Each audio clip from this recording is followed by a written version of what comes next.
الحمد لله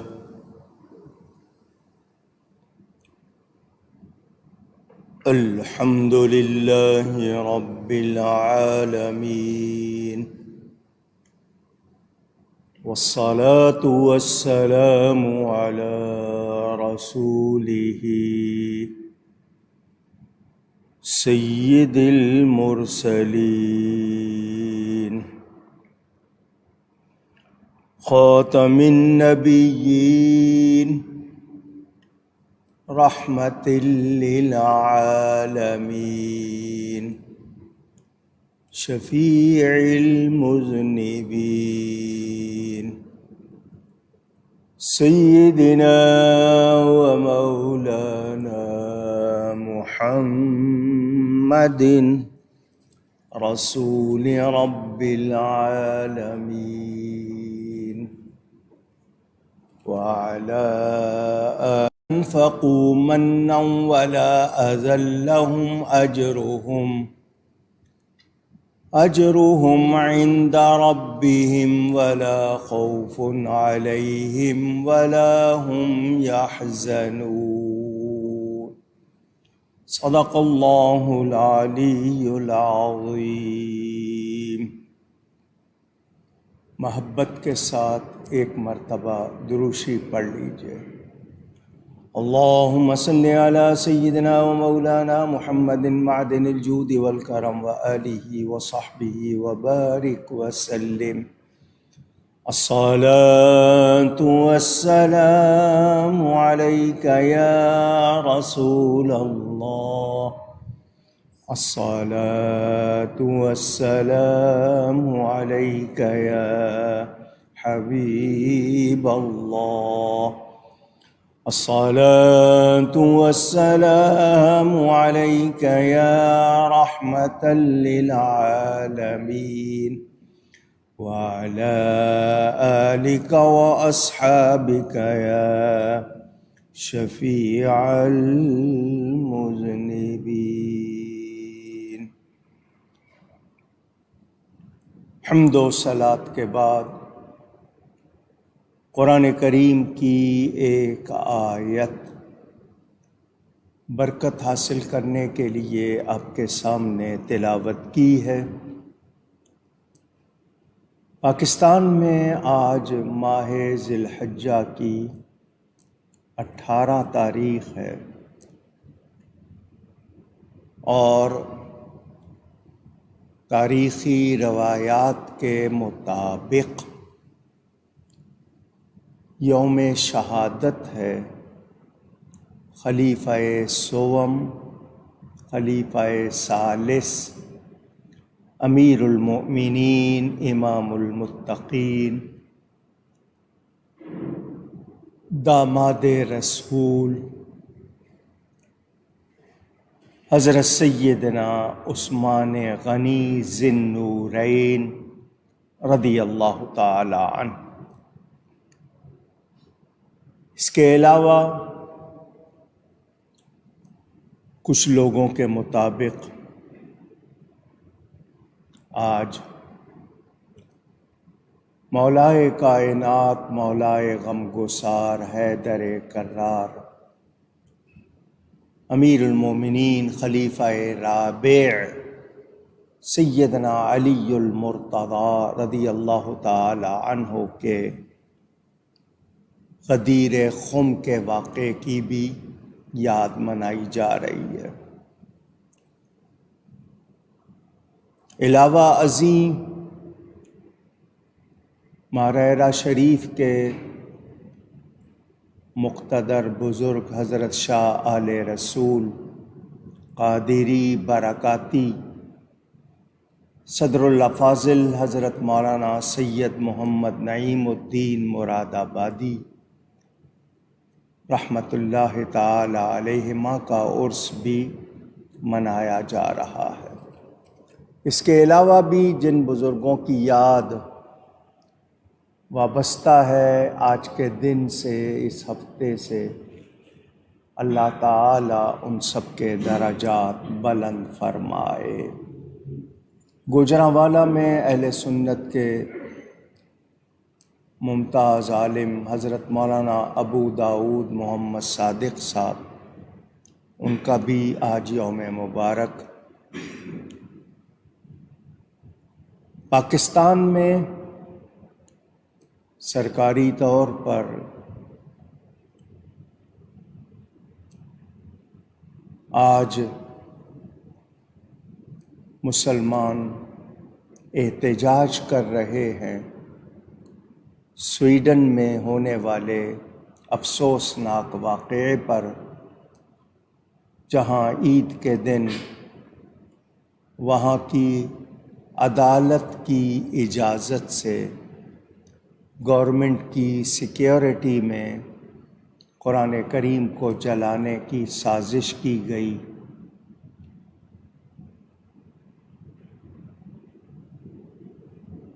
اہل ایمان پرامن احتجاج بھی کر رہے ہیں، اس واقعے کی مذمت بھی کر رہے ہیں۔ قومی اسمبلی میں قرارداد بھی منظور کی گئی ہے اور اپنے طور پر لوگ اپنے غم و غصے کا اظہار کر رہے ہیں۔ خلفائے راشدین کے حوالے سے ہر ایک کے مبارک دن پر ان کا تذکرہ کرتا ہوں سعادت حاصل کرنے کے لیے۔ حضرت سیدنا عثمان غنی رضی اللہ تعالی عنہ کا ذکر مبارک کروں گا۔ اللہ تعالی مجھے حق بیان کرنے، ہم سب کو حق سن کر اس کو قبول کرنے، اس پر عمل کرنے اور اس پر قائم رہنے کی توفیق عطا فرمائے۔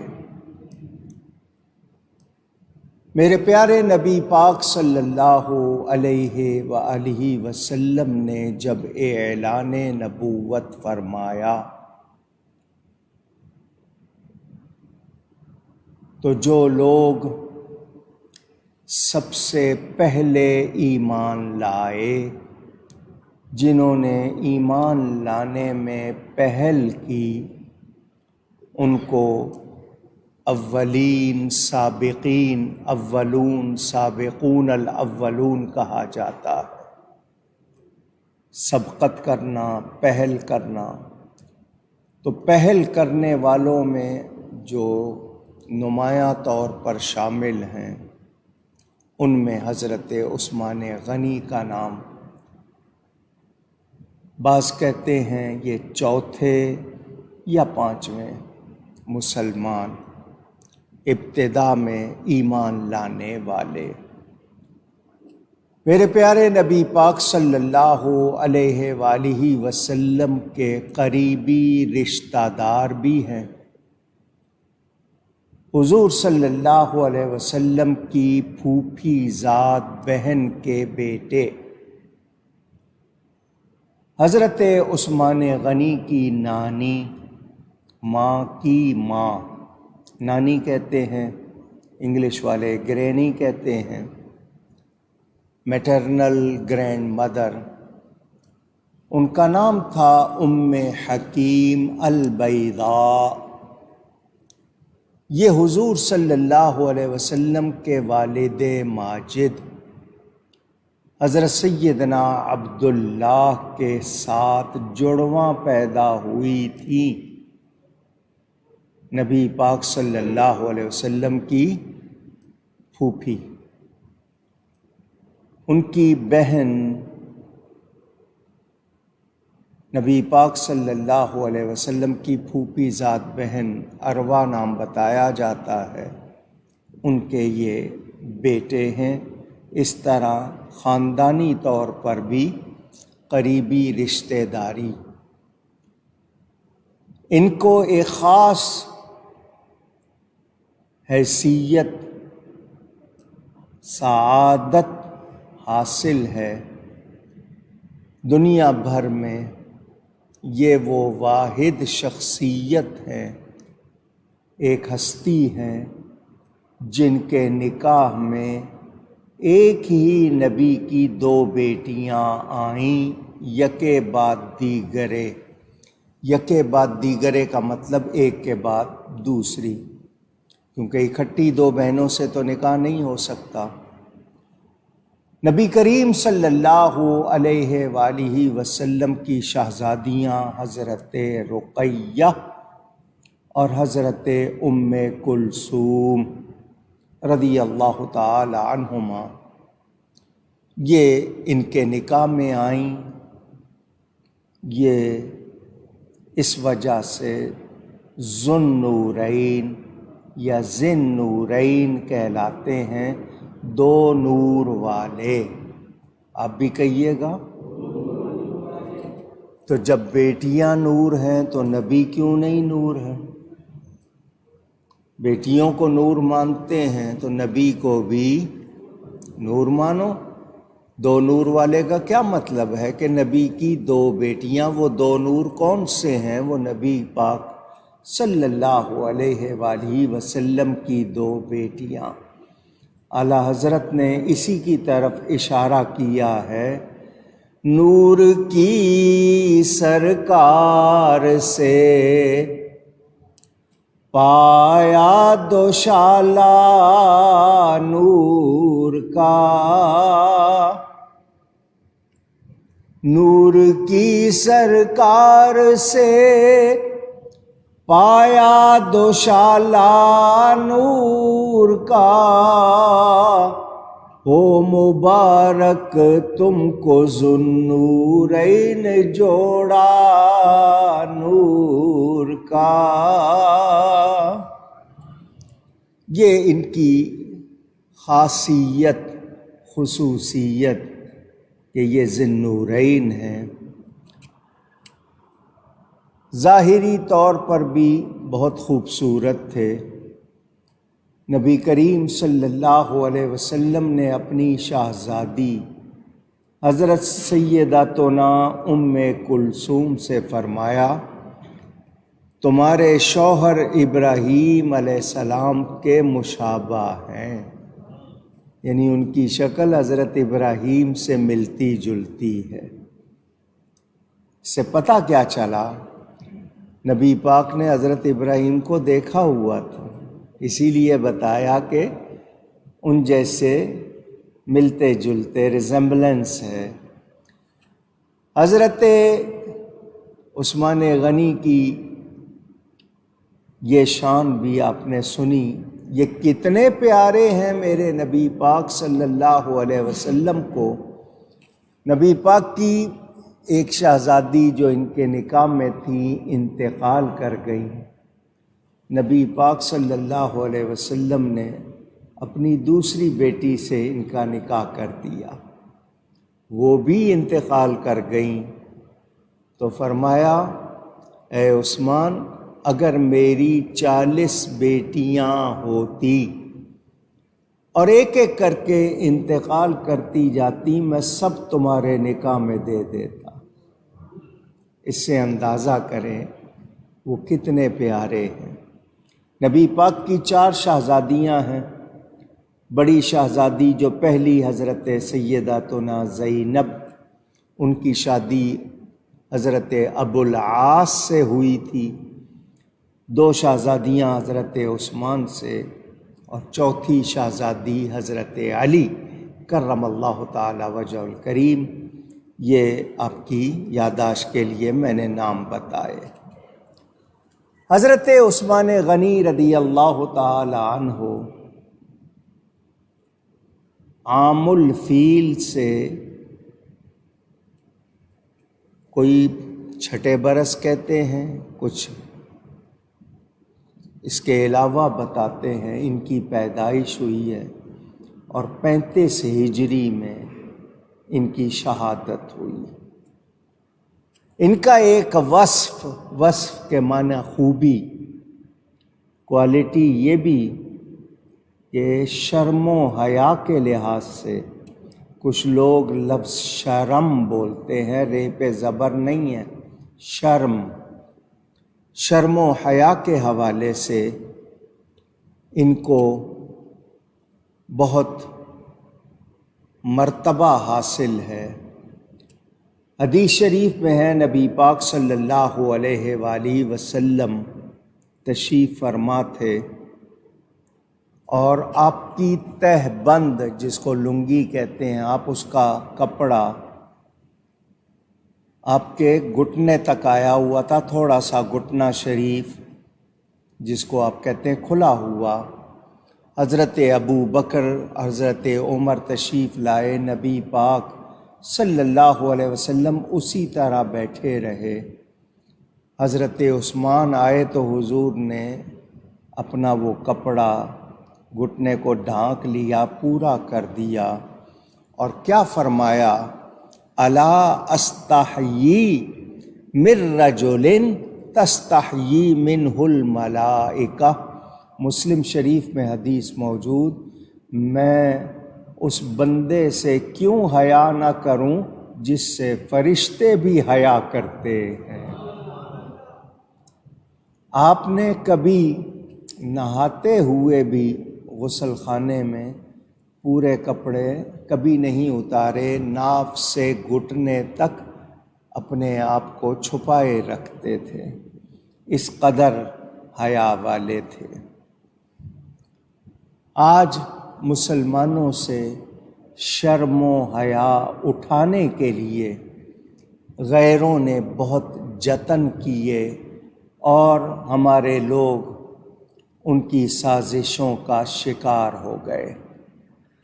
ماں باپ سے، بہن بھائیوں سے، رشتے ناتوں سے، بڑے چھوٹوں سے کیا کیا باتیں چھپائی جاتی تھیں، کس طرح ان کے سامنے اٹھنا بیٹھنا ہوتا تھا، کون سی بات کہاں کن لفظوں میں کرنی ہے، اب اس کا کوئی خیال نہیں کیا جاتا۔ ایک تہذیب، تمدن، ثقافت ہماری ایک پہچان تھی، اور اسلام کا زیور حیا ہے۔ جس میں حیا نہ رہی اس کے لیے فرمایا جس میں حیا نہیں رہی وہ جو چاہے کرتا پھرے۔ کیا مطلب کہ اس کو اب کیا پرواہ، نہ حلال کی، نہ حرام کی، نہ جائز کی، نہ ناجائز کی، نہ ہی صحیح اور غلط کی۔ جس میں سے حیا اٹھ جائے اس میں سے ایمان بھی اٹھ جاتا ہے۔ ہمیں مردوں کو بھی عورتوں کو بھی، یہ نہیں ہے کہ حیا کا تعلق صرف عورتوں سے، ایسی بات نہیں۔ اب کہتے ہیں پردہ حیا ہے، نہیں، ہر طرح سے حیا ہونی چاہیے۔ آپ کون سے لفظ کہہ رہے ہیں، کیا وہ حیا کے خلاف تو نہیں؟ کون سی حرکت کر رہے ہیں، کیا حیا کے خلاف تو نہیں؟ مگر اب ہم اس کا نوٹس نہیں لیتے، اس پر توجہ نہیں کرتے۔ حضرت عثمان غنی کی یہ بھی شان تھی کہ آپ بہت زیادہ شرم و حیا والے تھے۔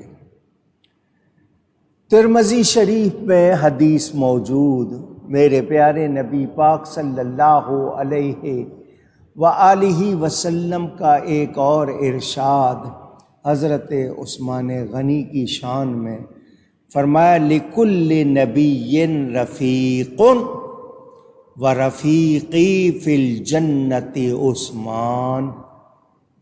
ہر نبی کا جنت میں کوئی نہ کوئی خاص ساتھی، اور میرے جنت میں ساتھی عثمان ہیں رضی اللہ تعالیٰ عنہ۔ حضور صلی اللہ علیہ وآلہ وسلم جس کے لیے یہ گواہی دیں کوئی شبہ نہیں۔ اب یہ بات تو پتہ چل گئی کہ وہ جنت میں ساتھی ہیں، تو اب ان کے جنتی ہونے میں کوئی شبہ نہیں۔ اس کے باوجود وہ عشرہ مبشرہ میں سے ہیں۔ عشرہ 10 کو کہتے ہیں، مبشرہ خوشخبری والے، وہ 10 صحابہ جن کو حضور نے جنت کی خوشخبری دی ان میں بھی شامل ہیں۔ اور متعدد مرتبہ، جب متعدد کہہ رہا ہوں تو اس سے مراد کئی مرتبہ انہوں نے نبی پاک سے جنت خریدی۔ جنت، پھر کہیے گا، خریدی۔ نبی پاک صلی اللہ علیہ وآلہ وسلم اللہ کی عطا سے جنت کے مالک ہیں۔ جنت کے مالک ہیں، کیونکہ جو مالک نہیں ہو وہ بیچ نہیں سکتا۔ حضرت عثمان خرید رہے ہیں، نبی پاک بیچ رہے ہیں، پتہ چلا وہ جنت کے مالک ہیں۔ حضرت عثمان غنی رضی اللہ تعالی عنہ کی ایک خصوصیت اور بھی ہے، بے شمار ہیں لیکن میں ان میں سے چند بتا رہا ہوں آپ کو۔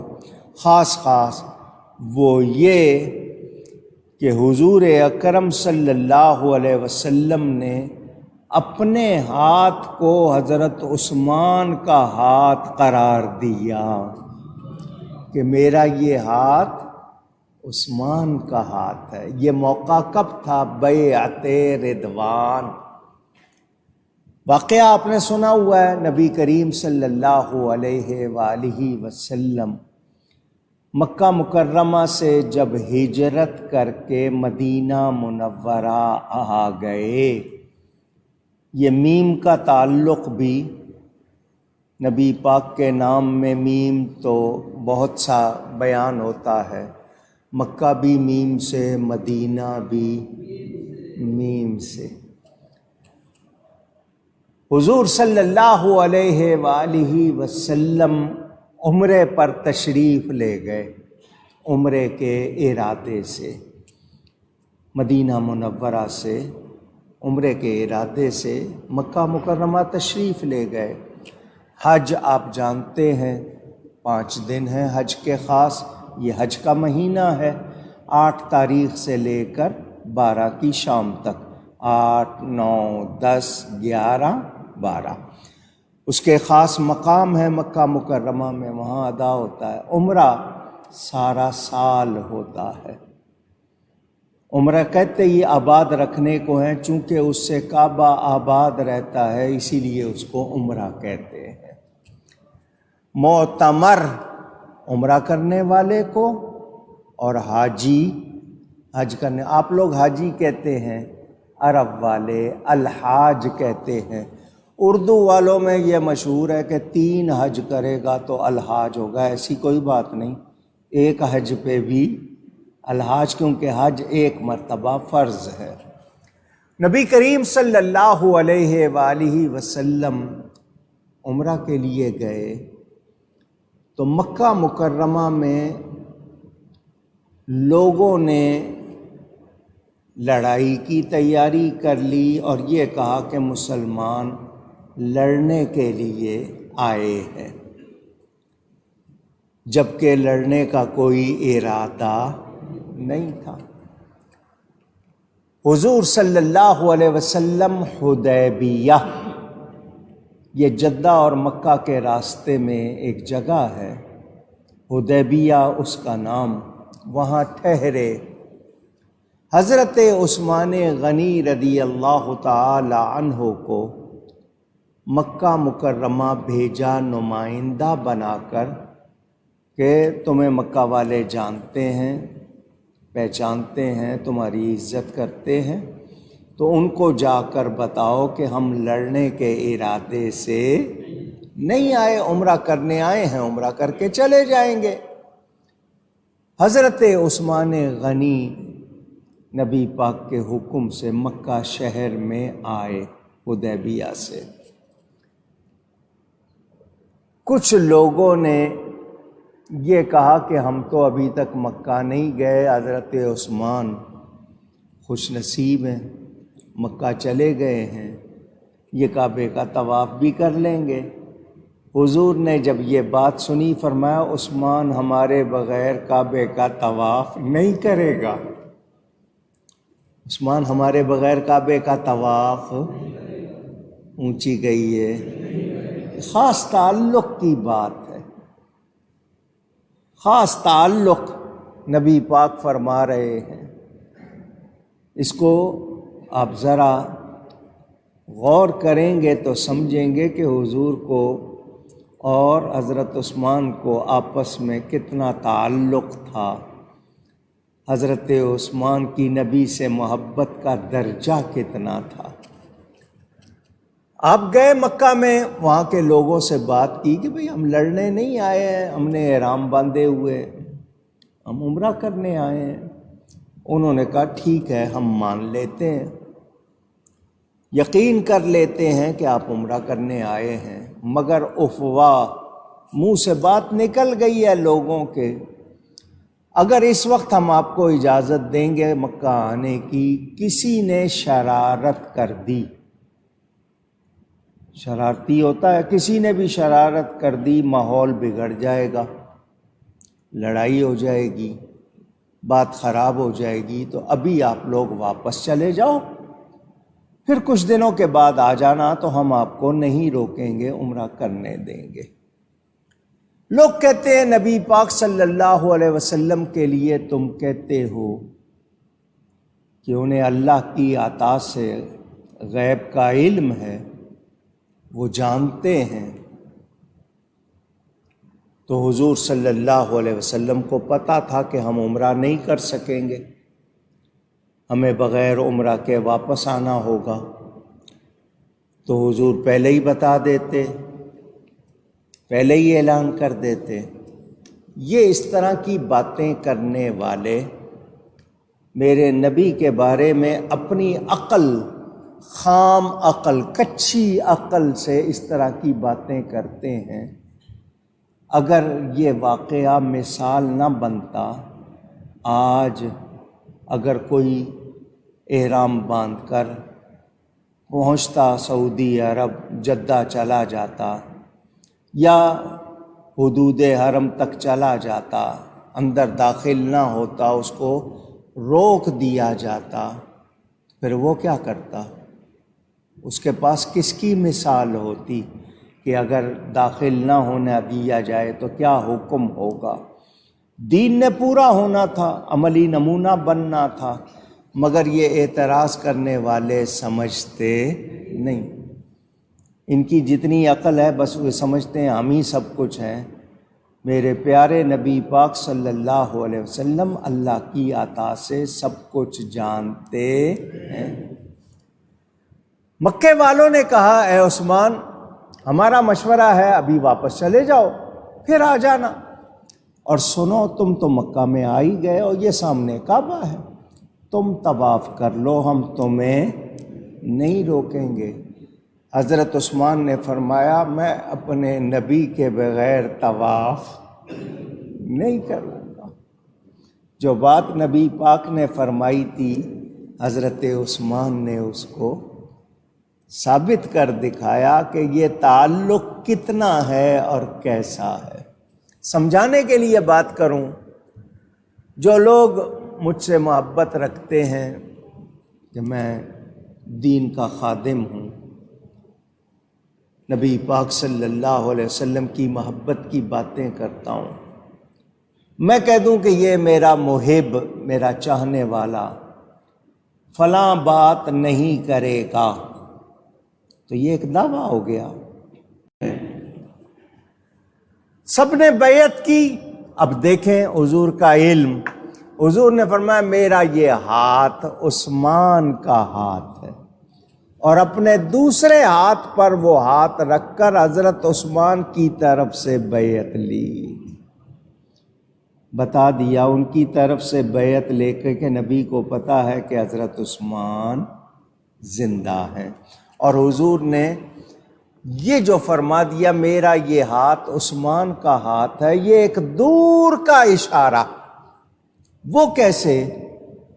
آج قرآن کریم کا جو نسخہ دنیا بھر میں لوگ یہ نہ کہیں کہ یہ حضرت عثمان کے ہاتھ سے ملا ہے، نبی نے پہلے ہی کہہ دیا میرا یہ ہاتھ عثمان کا ہاتھ ہے، تاکہ پتہ چل جائے کہ خود نبی کے ہاتھوں ہی یہ کام ہوا ہے۔ بہت سے لوگ جو اعتراض کرتے ہیں اس کا جواب میں نے یہ بات مختصراً آپ کو بتائی۔ نبی کریم صلی اللہ علیہ وآلہ وسلم نے حضرت عثمان کے لیے یہ فرما کر ان کا ایک اور خاص مقام ہمیں بتایا۔ الریاض النظرہ فی مناقب العشرۃ المبشرہ، یہ ایک کتاب ہے جس میں ان 10 صحابہ کے بارے میں جن کو نبی پاک نے جنت کی خوشخبری سنائی، تمام روایتیں جمع کی گئی ہیں اس کتاب میں، اس میں حدیث پاک موجود ہے۔ نبی کریم صلی اللہ علیہ وآلہ وسلم نے حضرت عثمان کو اپنے سینے سے لگایا اور سینے سے لگا کر فرمایا انت ولی فی الدنیا والآخرہ، اے عثمان تو دنیا و آخرت میں میرا دوست ہے، میرا مددگار ہے، میرا پیارا ہے۔ مہربانی۔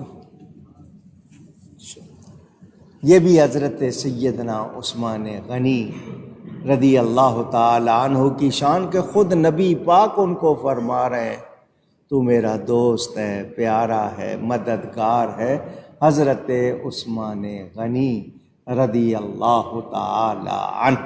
آپ نے یہ بات بھی سنی۔ میں نے آپ کو ابھی بتایا کہ انہوں نے کئی مرتبہ نبی پاک سے جنت خریدی۔ ہر سال یہ باتیں آپ کو سناتا ہوں، ذہنوں میں تازہ کرتا ہوں۔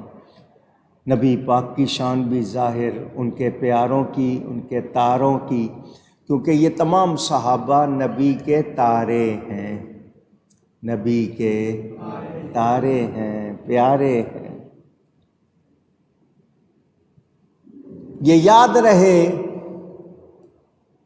ہم نبی پاک صلی اللہ علیہ وآلہ وسلم کے تمام صحابہ کی عزت کرتے ہیں، تمام صحابہ سے پیار کرتے ہیں، کسی ایک صحابی کی معمولی سی بے ادبی نہیں کرتے۔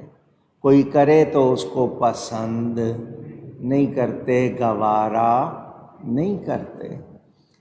وہ اللہ کی عطا سے شان والے ہیں، اللہ ان سے راضی، وہ اللہ سے راضی۔ آج اگر کوئی کہے کہ میں ان سے راضی نہیں تو اس کی حیثیت کیا ہے؟ اور وہ اللہ کی بات کے مقابلے میں اپنی بات کیسے کر سکتا ہے؟ اس کی کیا حیثیت رہ جائے گی؟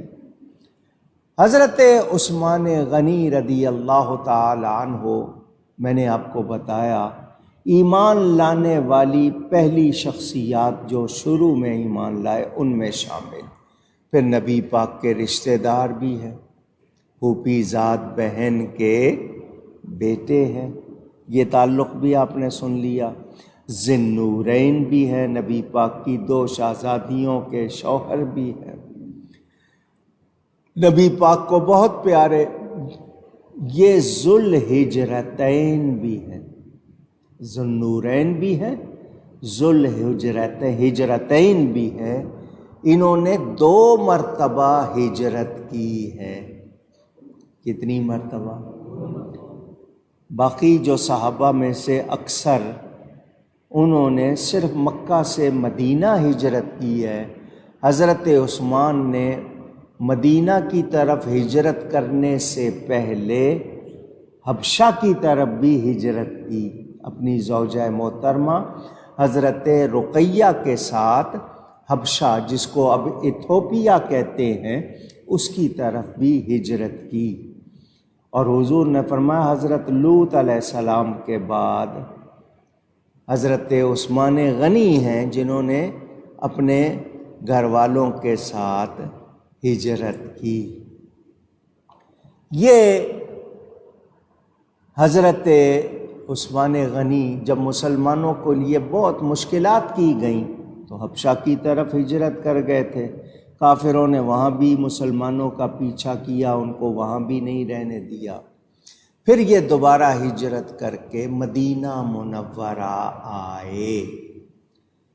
مدینہ منورہ کے بارے میں آپ کو حج کے بیان میں سنا چکا کہ مدینہ کی آبادی کب شروع ہوئی، مدینہ کیسے آباد ہوا، وہ میں آپ کو بتا چکا ہوں۔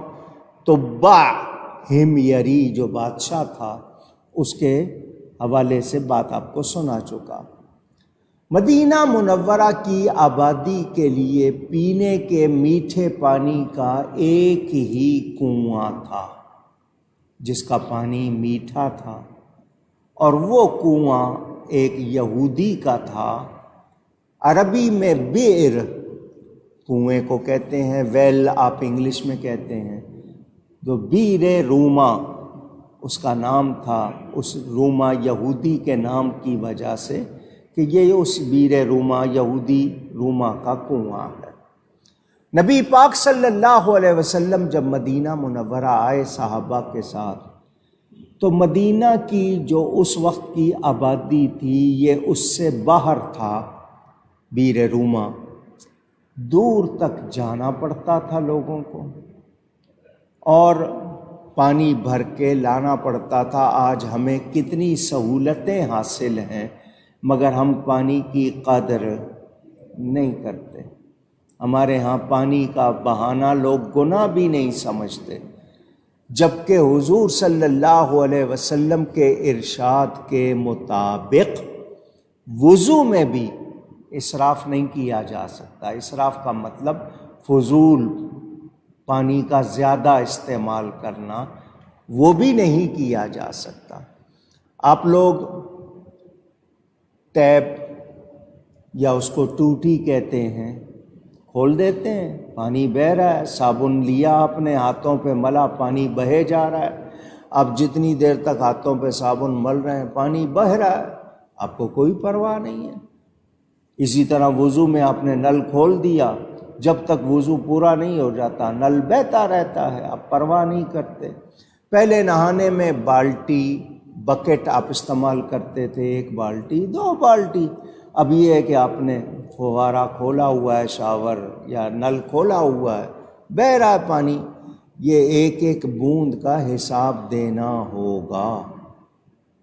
آپ شاید اس بات سے لاپرواہ ہیں، پانی کو اس طرح ضائع نہیں کرنا چاہیے۔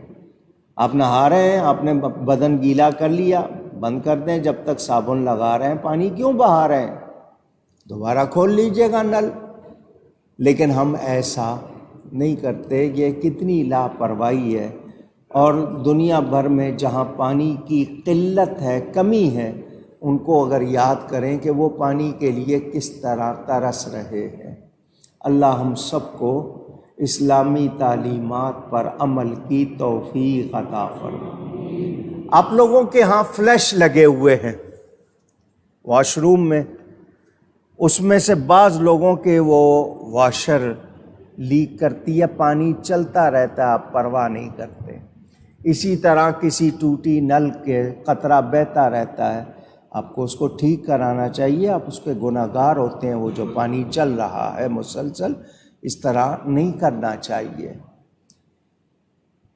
حضور صلی اللہ علیہ وسلم نے دیکھا مسلمانوں کو بہت تکلیف ہے پانی کے حوالے سے، فرمایا جو مسلمانوں کے لیے پانی کی فراہمی کا انتظام کرے اس کے لیے جنت ہے، اس کے لیے۔ یہاں مسئلہ آپ کو بتا دوں، آپ کے علم میں لے آؤں، کسی کے گناہ بہت زیادہ ہو جائیں، وہ کہے جی سمندر کی جھاگ کے برابر گناہ ہو گئے، پہاڑوں کے برابر گناہ ہو گئے، فرمایا فسق الماء علی الماء، لوگوں کو پانی پر پانی پلائے، اس کے گناہ معاف ہو جاتے ہیں۔ پیاسوں کو پانی پلانا، گرمی کا موسم ہے، پرندوں کے لیے جانوروں کے لیے پانی کا انتظام کرنا کتنی اچھی بات ہے۔ آپ نے وہ روایت سنی ہوئی ہے، ایک خاتون برائی کے ارادے سے جا رہی تھی، پانی کی تلاش ہوئی، پیاس لگی، کنواں ملا، اس نے اتر کر پانی پی لیا اور واپس آ گئی۔ جب واپس آئی تو کنویں کے کنارے پر ایک پیاسا کتا زبان باہر نکلی ہوئی پیاس سے کھڑا تھا۔ میں اور آپ ہوں گے تو دیکھیں گے، گزر جائیں گے، جانور ہے، ہم کیا کریں۔ اس نے دیکھا جس طرح پیاس نے مجھے ستایا تھا، اسے بھی پیاس ستا رہی ہے، تو یہ اندر اتر نہیں سکتا۔ اس نے اپنے جوتے کو دوپٹہ باندھ کر یا جو بھی ڈوری باندھ کر پانی نکالا کنویں سے اور اس جانور کو پلا دیا۔ اللہ نے فرشتوں سے فرمایا اس کی روح قبض کر لو، کیوں کہ اس نے یہ جو نیکی کی ہے اس کی وجہ سے ہم نے اس کو بخش دیا ہے۔ یہ برائی کے ارادے سے جا رہی ہے، اس کی روح قبض کر لو تاکہ برائی کر کے یہ اپنی نیکی ضائع نہ کرتے۔ سبیل لگائی جاتی ہے، کچھ لوگ سبیل لگا دیتے ہیں۔ پہلے ہر محلے میں سبیل ہوتی تھی، لوگ لگا دیتے تھے، اب وہ رواج بھی نہیں رہا۔ ڈسپنسر آ گئے ہیں، پانی کے مشینیں آ گئی ہیں، کچھ لوگ اپنی دکانوں کے باہر لگا دیتے ہیں، گزرنے والے پانی پی لیں، وہ بھی رواج کم ہوتا جا رہا ہے۔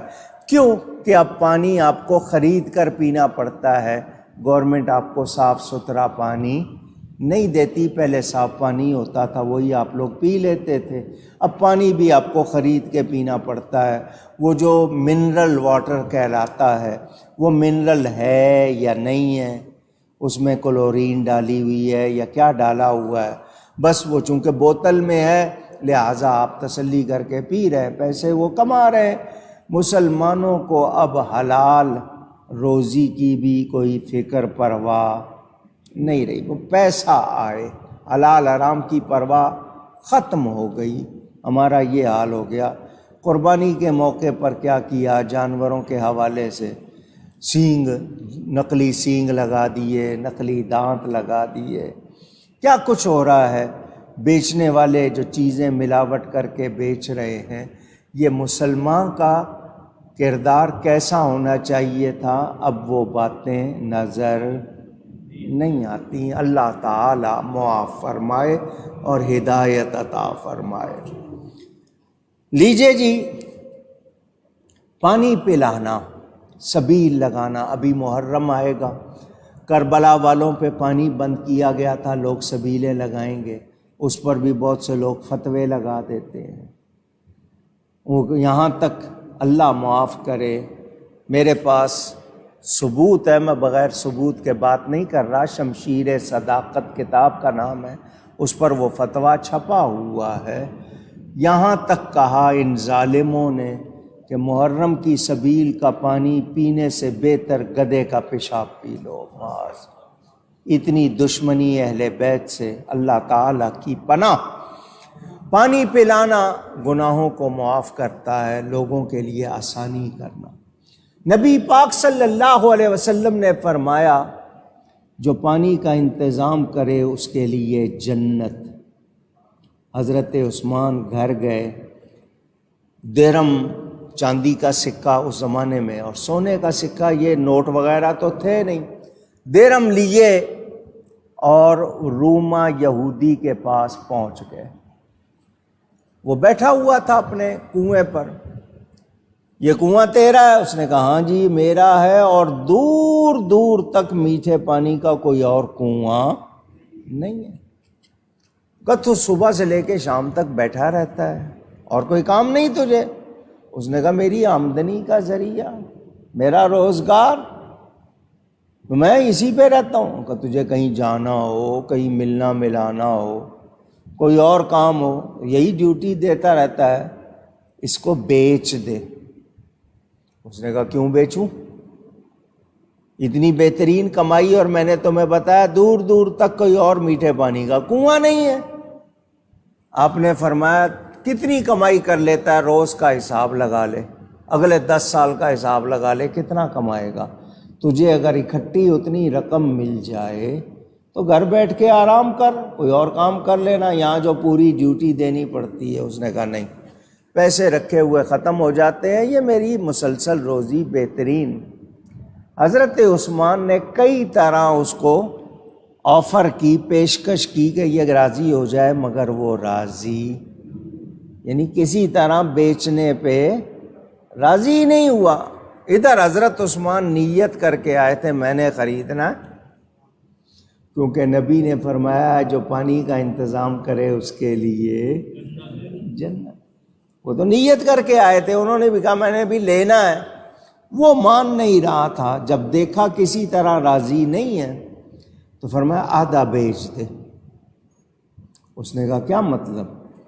کا درمیان میں پارٹیشن آپ کہتے ہیں نا، درمیان میں لکڑی لگا لیتے ہیں، ایک طرف سے تو نکالنا، ایک طرف سے میں نکالوں گا، تجھے اچھی خاصی رقم بھی مل جائے گی، اور کنواں تو نیچے وہی ہے، ایک طرف سے میں نکالوں، ایک طرف سے تو نہیں۔ اب وہ سوچ میں پڑ گیا، اچھی خاصی رقم بھی مل جائے گی، بلکہ مقابلہ ہوگا، میں اگر 2 پیسے لیتا ہوں، یہ 1 پیسہ، یا کبھی یہ 3 پیسے، مقابلہ بھی ہوگا، کون سستا دیتا ہے، کون زیادہ کس کا چلتا ہے۔ پھر یہ مسلمان ہے، اس کے پاس مسلمان آئیں گے، میرے پاس سب آئیں گے۔ سوچ میں پڑ گیا وہ، اور اس نے کہا ٹھیک ہے مجھے منظور ہے۔ 35,000 اس زمانے میں، کتنے؟ 35,000 درہم دے کر آدھا خرید لیا۔ درمیان میں کنواں گول ہوتا ہے نا، درمیان میں لکڑی لگا دی کہ ایک طرف سے وہ نکالے گا، دوسری طرف سے حضرت عثمان خوشی خوشی حضور کے پاس آئے، ساری بات سنائی کہ اس طرح بڑی مشکل مانا ہے وہ۔ حضور نے فرمایا اللہ تعالیٰ نے تیری مدد کی، تو کامیاب ہوا، تیرے لیے جنت ہے، تیرے لیے۔ حضرت عثمان نے مسلمانوں سے کہا جس کا دل چاہے جتنا چاہے جائے پانی لے۔ مسلمان آنے لگے، حضرت عثمان کا جو حصہ تھا اس طرف سے پانی لینے لگے۔ وہ بڑا حیران، میں نے سمجھا تھا حضرت عثمان یہاں بیٹھیں گے، وہ بھی بیچیں گے، میں بھی بیچوں گا، مقابلہ ہوگا، یہ ان کی طرف سے لوگ آ کے مفت پانی لے رہے ہیں۔ اس نے حضرت عثمان کو بلایا، عثمان یہ دور دور تک میٹھے پانی کا کوئی اور کنواں نہیں ہے، تم اس طرح مفت لینے دے رہے ہو۔ فرمایا میں نے خرید لیا، میں مفت دوں یا کیسے کروں، میرا ہو گیا، اب تو کچھ بول نہیں سکتا۔ اس نے کہا تمہاری مرضی ہے، مگر تم یہ جو کر رہے ہو اس سے کوئی فائدہ تمہیں نہیں ہو رہا، میں تو کہہ رہا ہوں تم بیچو تاکہ تمہیں بھی فائدہ ہو۔ فرمایا مجھے وہ جو فائدہ ہونا ہے وہ ہو چکا ہے، مجھے جنت مل چکی۔ اب مسلمان جا رہے ہیں، پانی نکال رہے ہیں، غیر مسلم مسلمانوں سے پوچھنے لگے ہم تمہاری طرف سے پانی نکال لیں؟ ان کا نکال لو۔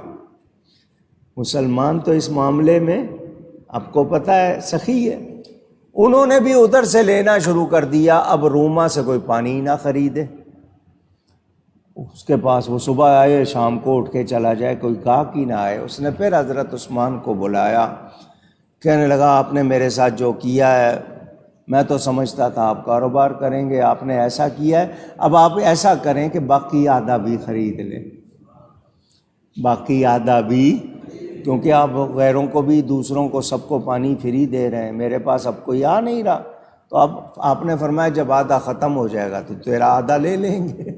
اس نے کہا اب ایسا نہ کریں، آپ نے 12,000 اور دے دیے، 47,000 ٹوٹل دے کر وہ کنواں مسلمانوں کے لیے وقف کر دیا، لوگوں کے لیے وقف کے پانی لیں۔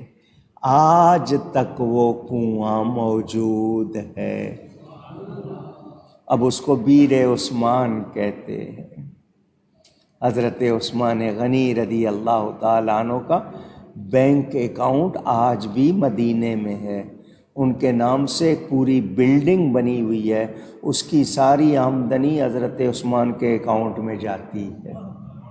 ثواب کتنا ہے اندازہ کریں۔ یہ حضور نے ان کے لیے جنت کی خوشخبری سنائی۔ دوسری مرتبہ مسجد نبوی کی توسیع، جگہ زیادہ چاہیے تھی، حضرت عثمان نے وہ خریدی، حضور نے فرمایا تیرے لیے جنت ہے۔ تیسری مرتبہ غزوہ تبوک، جو لوگ سعودی عرب کا نقشہ جانتے ہیں یا وہاں گئے ہیں، مدینہ سے تبوک بہت دور ہے، رومیوں کے ساتھ، عیسائیوں کے ساتھ لڑائی تھی، بہت بڑا لشکر تیار کرنا تھا۔ بدر میں 313، احد میں 2-3 ہزار، یہاں 30,000 کا لشکر جانا تھا۔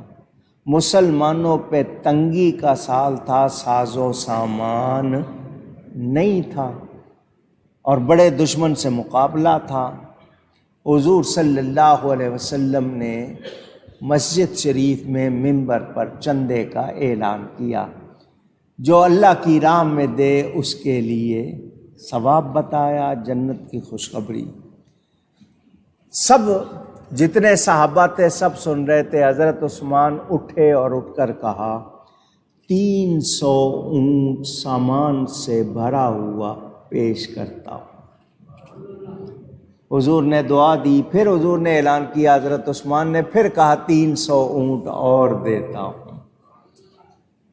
حضور نے پھر اعلان فرمایا، حضرت عثمان پھر اٹھے اور کہا 300 اونٹ اور دیتا ہوں۔ کتنے ہو گئے؟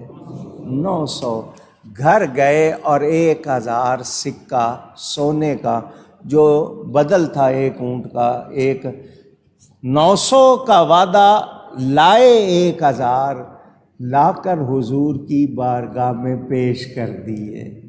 نبی پاک ان کو ہاتھ میں لے کے یوں اٹھاتے تھے اور فرماتے تھے، اے عثمان، آج کے بعد تجھے کوئی عمل نقصان نہیں دے گا، تیری جنت کی ضمانت میں دیتا ہوں، میں ضمانت دیتا ہوں تیری جنت۔ وہ حضرت عثمان غنی۔ اب بات کرنے لگا ہوں، ذرا ہم سوچیں مسلمان کہلانے والوں کا کیا حال ہو جاتا ہے۔ وہی حضرت عثمان جنہوں نے مدینے والوں کے لیے پانی کا انتظام کیا، انہی حضرت عثمان پر مدینہ میں پانی بند کر دیا گیا۔ کیا سلوک کیا گیا؟ یہ دنیا، یہ پیسہ، یہ تخت، یہ تاج، یہ کرسی، یہ جھگڑے کس حال کو پہنچا دیتے ہیں۔ وہ بھی کلمہ ہی پڑھنے والے تھے نا جو حضرت امام حسین کو قتل کرنے آ گئے تھے۔ وہ بھی کلمہ پڑھنے والا ہی تھا نا جس نے حضرت علی پہ وار کیا تھا۔ وہ بلوائی جنہوں نے دھرنا دیا تھا حضرت عثمان کے خلاف، پہلا دھرنا تاریخ میں، وہ بھی اپنے آپ کو مسلمان ہی کہتے تھے نا۔ یہ دنیا کے لیے کس حال کو پہنچ جاتا ہے بندہ، میں نے وہ بھی آپ کو بتایا۔ اگر اللہ تعالیٰ کا فضل نہ ہو ہم بچ سکتے نہیں۔ ہمیشہ دعا کیا کرو، یا اللہ ہمارا ایمان سلامت رہے اور ہم ایمان کے خلاف کوئی کام نہ کریں۔ حضرت عثمان غنی نے نبی پاک سے بار بار جنت خریدی، بار بار اونچی۔ نقب جس کا ہے ذوالنورین اور عاشق نبی کا ہے، کیا دل کھول کر جس نے نبی پر مال قربان ہے، نہیں ہے یاد تجھ کو بیعت رضوان کا وہ منظر، نظر آتا جہاں دست نبی خود دست عثمان ہے۔ یہ حضرت عثمان غنی رضی اللہ تعالی عنہ، یہ کتنی شان والے ہیں، کتنا مقام ہے، کتنا مرتبہ ہے۔ یہ ہمارے محسن ہیں۔ کیا ہیں؟ اب آپ دیکھیں ہزاروں، جو آج کی یعنی اگر قیمت میں دیکھیں تو اربوں نہیں کھربوں میں پہنچ جائے، کیا قیمت ہوتی تھی اور آج کیا ہے۔ خود کس طرح رہتے ہیں، خود کس طرح گزارا کرتے ہیں، وہ بھی میں آپ کو بتاؤں تاکہ آپ کو پیغام پہنچے۔ نبی کریم صلی اللہ علیہ وسلم کے پاس ایک شخص آیا جو مقروض تھا، مقروض جس کے اوپر قرضہ تھا، اس نے کسی سے قرض لیا ہوا تھا۔ اس نے آ کر نبی پاک کی بارگاہ میں عرض کی، حضور قرض دار ہوں، قرض لیا ہوا ہے، اتارنے کی طاقت نہیں ہے، جس سے لیا وہ مانگ رہا ہے میری مدد فرمائیں، میری صحابہ کس کے پاس آ رہے ہیں؟ اونچی نبی مشکل کشا ہیں یا نہیں؟ مدد کرتے ہیں یا نہیں؟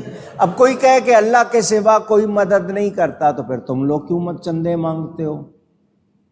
اور جی سیلاب زدگان کے لیے دل کھول کر مدد کریں، فلانے لوگوں کے لیے مدد کریں۔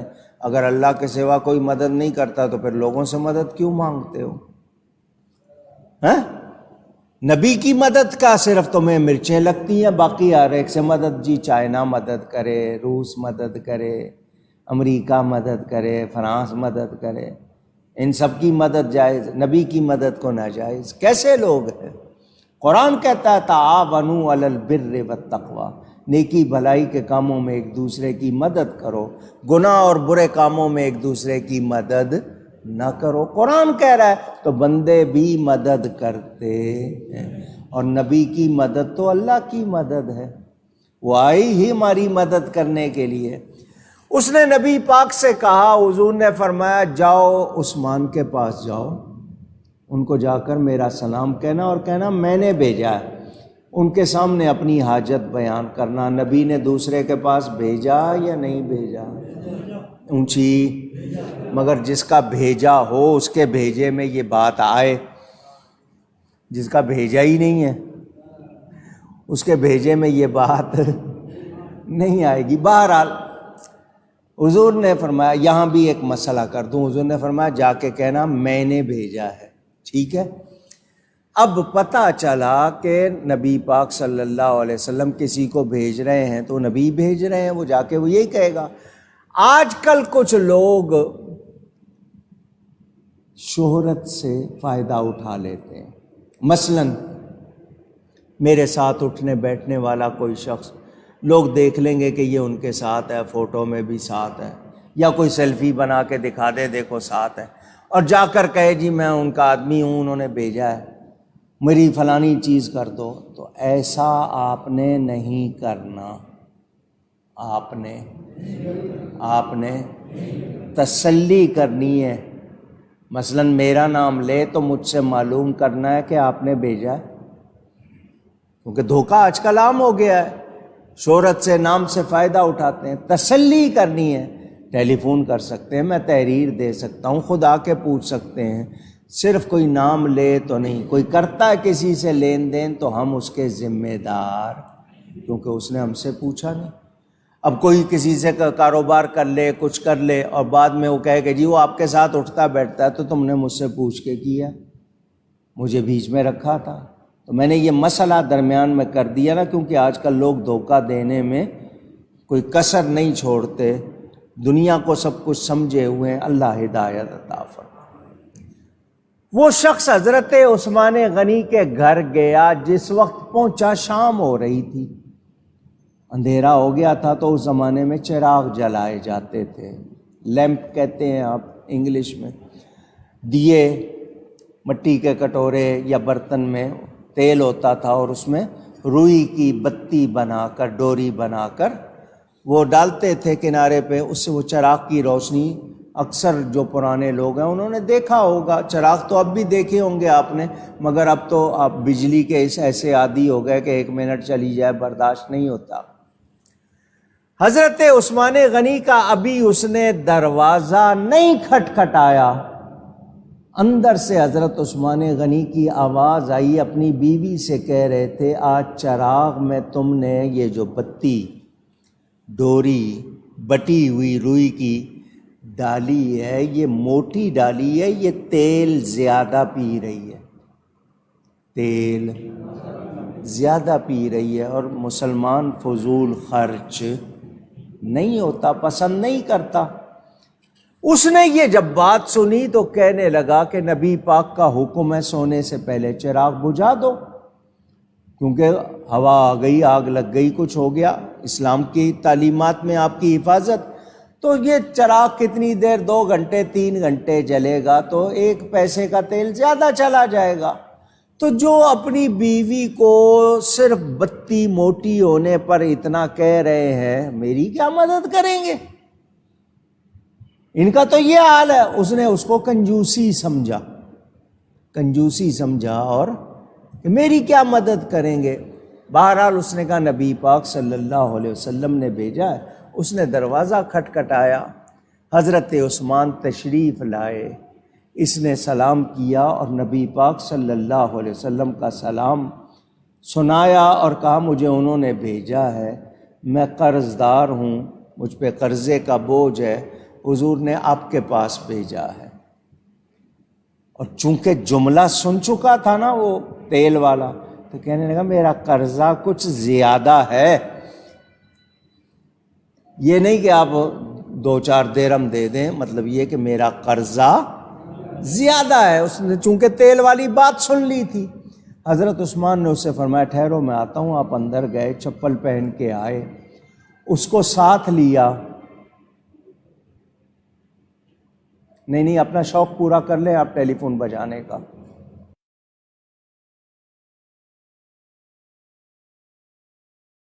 درود شریف پڑھے مرتبہ اللہم صلی علی سیدنا مولانا محمد وعلیہ وسلم۔ ساتھ لیا بستی سے باہر کھلا میدان، وہاں پر اونٹ تھے، ان کو سامان تھا، غلہ تھا۔ فرمایا یہ دیکھ رہے ہو؟ اس نے کہا یہ تو بہت زیادہ سامان ہے۔ فرمایا یہ سب میرا ہے، یہ سب، کیونکہ وہ راستے میں بھی بار بار کہتا جا رہا تھا جی میرا قرضہ کچھ زیادہ ہے، میرا قرضہ کچھ زیادہ ہے۔ حضرت عثمان نے دکھایا یہ سارا کچھ، یہ اونٹ، یہ غلہ، یہ سامان، یہ سب کچھ میرا ہے، تجھے نبی پاک نے بھیجا ہے، یہ میں نے سب تجھ کو دیا۔ غنی، سخی، سخاوت کے حوالے سے حضرت عثمان غنی کا ذکر، سخی ہے، یہ سب میں نے تجھ کو دیا۔ اس کی آنکھیں کھلی کی کھلی، آپ کہتے ہیں آنکھیں پھٹی کی پھٹی رہ گئی ہیں۔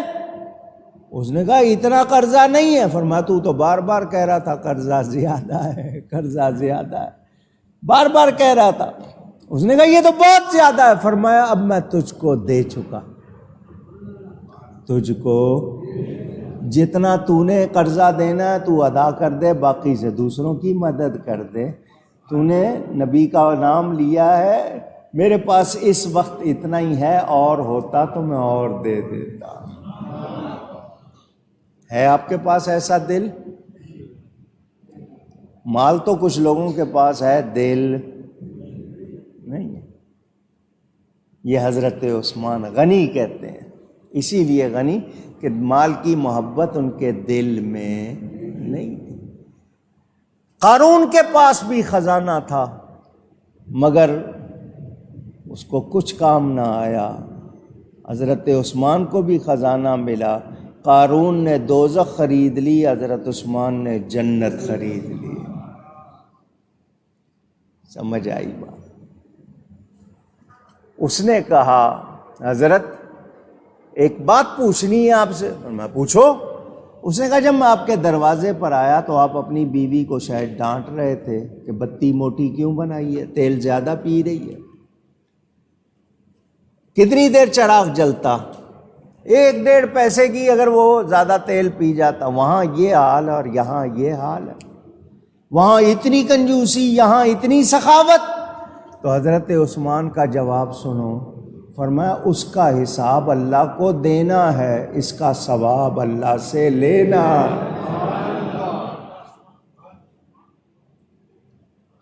سمجھ آ رہی ہے بات؟ ہم آج ان باتوں سے غافل ہو گئے۔ لوٹنا آتا ہے دوسروں کو، دوسروں کی مدد کرنا نہیں، دوسروں کے کام آنا نہیں آتا۔ اچھے ہیں وہ لوگ جنہیں حلال دولت ملی ہے اور وہ اس سے نیکی کے کام کر کے رب کو راضی کرتے ہیں۔ خوب کماؤ مگر حلال کماؤ، اور جوڑ کے نہیں رکھو، اللہ کی راہ میں خرچ بھی کرو۔ اولاد کو بھی دو، گھر والوں کو، رشتہ داروں کو، ضرورت مندوں کو بھی دو۔ یہ حضرت عثمان غنی صائم الدہر اور قائم اللیل، بہت روزے رکھتے تھے اور راتوں کو جاگتے تھے، ایک رات میں پورا قرآن پڑھا کرتے تھے۔ امن ہوا قانت آناء اللیل ساجدا وقائما، قرآن کی آیت انہی کی شان میں بتائی جاتی ہے۔ ایک رکعت میں بھی آپ پورا قرآن ختم کرتے تھے، یہ بھی آپ کو معلوم۔ نبی پاک صلی اللہ علیہ وسلم کا ارشاد سنیں، ذرا دھیان سے سنیں، فرمایا قیامت کے دن عثمان کا حساب نہیں ہوگا۔ عثمان کا حساب، ابھی حدیث پوری نہیں ہوئی، اگلے الفاظ بھی سن لیں، فرمایا اس کا حساب نہیں ہوگا اور اس کی شفاعت سے 70,000 کی بخشش ہوگی۔ اللہ یا رسول اللہ۔ یہ حضرت عثمان غنی رضی اللہ تعالی عنہ، کون سے 70,000؟ جو جہنم کے مستحق ہوں گے، حضرت عثمان کی شفاعت سے جنتی بن جائیں گے۔ تو جو حضرت عثمان سے دشمنی رکھے گا کیا جنت میں جا سکے گا؟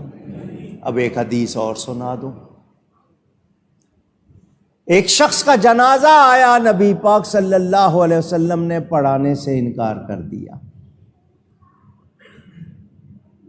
جنازہ آیا، حضور سے کہا گیا حضور جنازہ پڑھا دیں، حضور نے کہا میں نہیں پڑھاؤں گا، کسی اور سے کو پڑھا دیں۔ کیوں حضور آپ کیوں نہیں پڑھائیں گے؟ فرمایا یہ میرے عثمان سے بغض رکھتا تھا،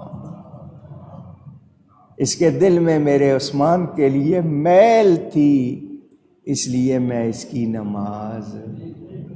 اندازہ کریں تو جو آج حضرت عثمان کے خلاف باتیں کرتے ہیں، کیا بخشش پالیں گے؟ نبی کو اتنے پیارے، اللہ کی بارگاہ میں اتنے پیارے وہ حضرت عثمان، اور کوئی کہے کہ جی نہیں مجھے پسند نہیں ہے، تو ایسے شخص کا ٹھکانہ پھر اچھا نہیں۔ میرے دوستوں اور بزرگوں، متعدد واقعات ان کے، لیکن میں ہر سال آپ کو صرف مختصراً ان کی شہادت کی بات سناتا ہوں، مختصراً۔ 12 سال خلافت کے فرائض انجام دیے حضرت عثمان نے۔ کتنا عرصہ؟ حضرت ابو بکر 2.25 سال، حضرت عمر 10 سال اور حضرت عثمان 12 سال۔ باقی عرصہ تقریباً 6 برس کے قریب حضرت علی، اور آخری 6 مہینے حضرت امام حسن۔ یہ خلافت علی منہاج النبوہ۔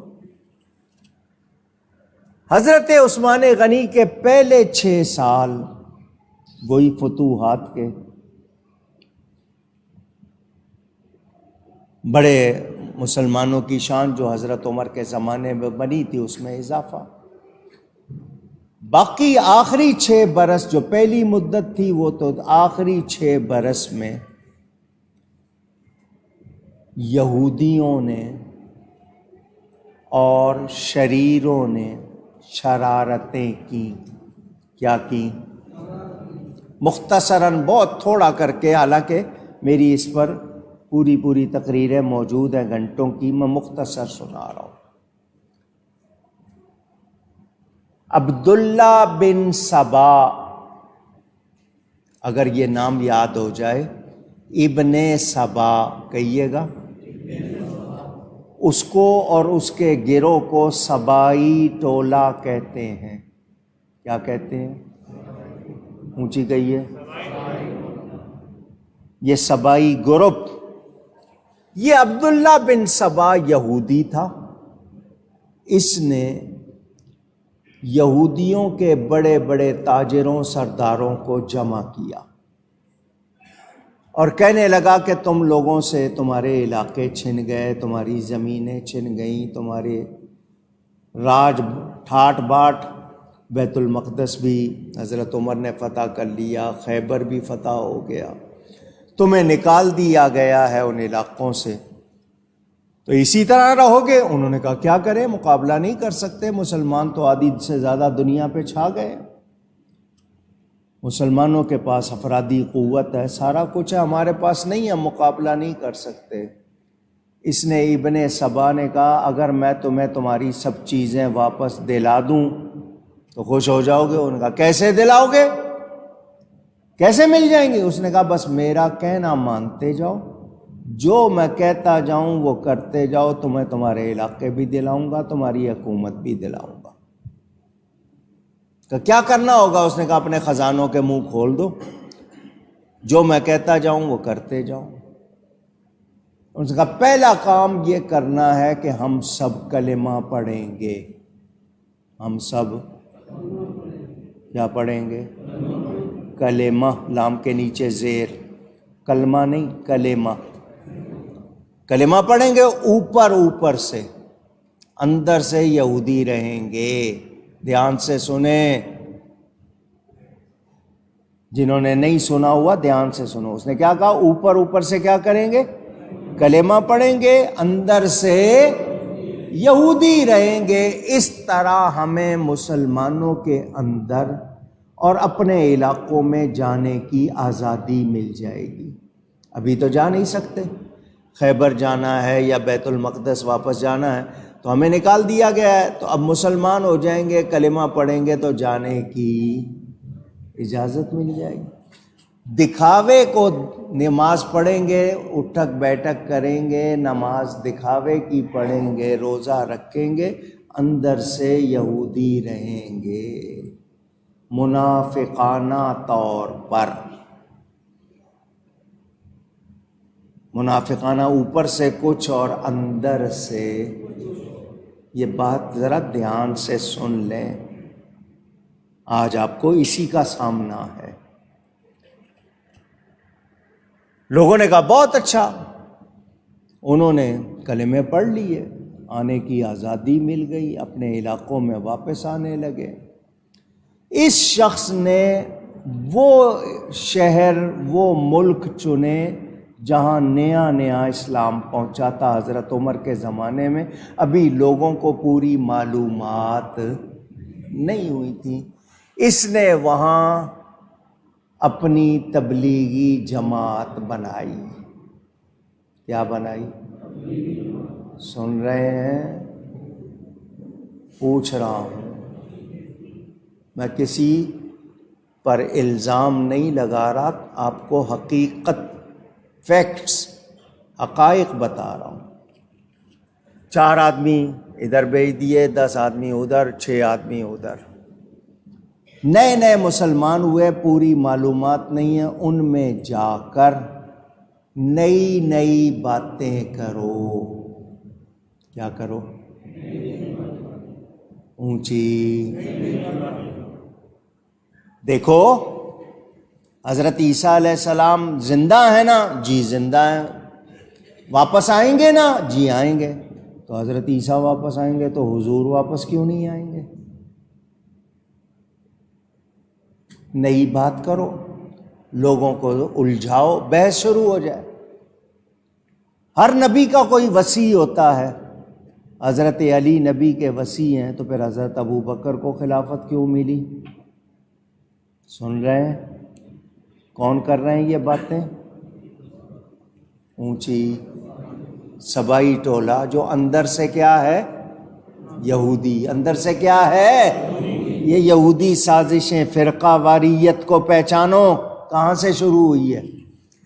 مسلمانوں کے پاس جہاں نئے نئے علاقے تھے، پوری معلومات نہیں، 4 آدمی ادھر بیٹھ گئے، 4 ادھر بیٹھ گئے، بحثیں شروع ہو گئی، تقدیر کے مسئلے، دوسرے مسئلے، معاد کے مسئلے۔ میں آپ کو وہ سارے نہیں سنا رہا، یہ جتنے آج وہ کرتے ہیں نا، یہ وہی ہیں۔ سمجھ گئے آپ؟ سمجھ گئے آپ؟ لیجئے جی، مسلمانوں کو آپس میں الجھا دیا، سوشل میڈیا پہ کوئی فلانے کے نام سے، کوئی فلانے کے نام سے، نئی نئی باتیں ہو رہی ہیں نا۔ پوچھ رہا ہوں، نہیں سمجھ آئی؟ کوئی غامدی کے نام سے، کوئی مرزا کے نام سے، کوئی فلانے کے نام سے، نہیں سمجھ آئی؟ کوئی نائک کے نام سے، کوئی فلانے کے نام سے، نئی نئی باتیں نہیں سن رہے؟ 1400 سال میں کسی کو دین سمجھ نہیں آیا، ان کو آ گیا۔ یہ نئی نئی باتیں کر رہے ہیں یا نہیں کر رہے ہیں؟ اونچی ابتدا کہاں ہوئی ہے وہ سن لو۔ یہ پلانٹ کیے جاتے ہیں باقاعدہ۔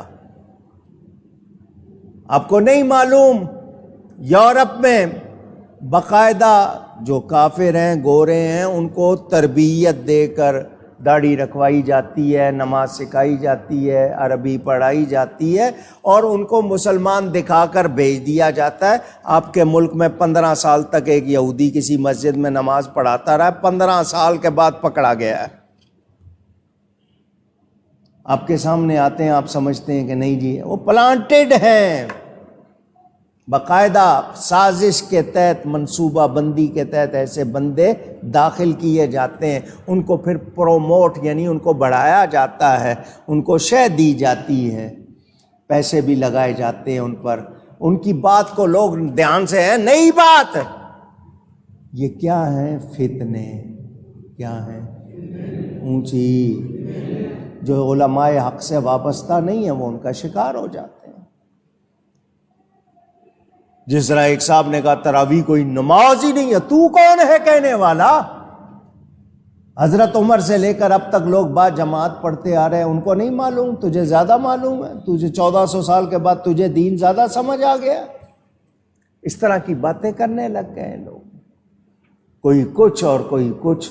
نہیں جی صرف 17 ہی رکعتیں ہیں روز کی، اور کوئی رکعت ہی نہیں ہے، معاذ اللہ۔ ایسے لوگ آ گئے۔ بتائیے آپ کو سازش معلوم ہو گئی کہاں شروع ہوئی ہے؟ پوچھ رہا ہوں جی۔ عورتوں میں، دوسروں میں چھوڑے جا رہے ہیں، ان کو باقاعدہ درس کے نام پہ بگاڑ رہے ہیں۔ میلاد نہیں کرنا تو وہ تو چلو میلاد سے روک رہے ہیں، عقیدے بگاڑ رہے ہیں۔ میلاد نہیں کرتے ہو نہ کرو، لیکن عقیدے بگاڑ رہے ہیں، نبی کے لیے، صحابہ کے لیے، اہل بیت کے لیے، انبیاء کے لیے، قیامت کے لیے۔ یہ وہاں سے سلسلہ شروع ہوا۔ اس نے یہ لوگوں کو اس طرح الجھا دیا، ایک شہر سے دوسرے شہر ہنگامے ویسے ہونے لگ گئیں، لوگ جبری قدری یہ سارے جتنے آگے بنے کہ جی بندے کا کیا قصور ہے، اللہ کرتا ہے، سب کچھ کرتا ہے، بندے کو کیوں سزا دی جاتی ہے، اس طرح کی باتیں، طرح طرح کے مسئلے۔ حضرت عثمان غنی پر ان لوگوں نے سازش کرنی تھی نا، تو الزام لگایا کہ حضرت عثمان اپنے رشتہ داروں کو حکومت دے رہے ہیں۔ کن کو؟ اونچی، اپنے بنو امیہ اور دوسرے ان لوگوں کو جناب لگا رہے ہیں، نوجوان لگا رہے ہیں، صحابہ کو ہٹا رہے ہیں۔ خاص طور پر مصر کے گورنر، ان کے بارے میں خاص طور پر جن کا نام تھا عبداللہ بن ابی سرح، ان کے خلاف بہت شکایتیں کی۔ حضرت عثمان نے تفتیش کی، تحقیق کی، ساری حقیقت سامنے آ گئی، سارے الزامات جھوٹے، مگر ان کا مقصد شرارت تھا۔ انہوں نے کہا کہ نہیں، اس گورنر کو ہٹا دو۔ حضرت ابو بکر رضی اللہ عنہ کے فرزند حضرت محمد بھی، انہوں نے بھی کہا۔ حضرت عثمان سے آخر مذاکرات کے بعد طے ہوا کہ عبداللہ بن ابی سرح کو معزول کر دیا جائے اور ان کی جگہ محمد بن ابو بکر کو مصر کا گورنر۔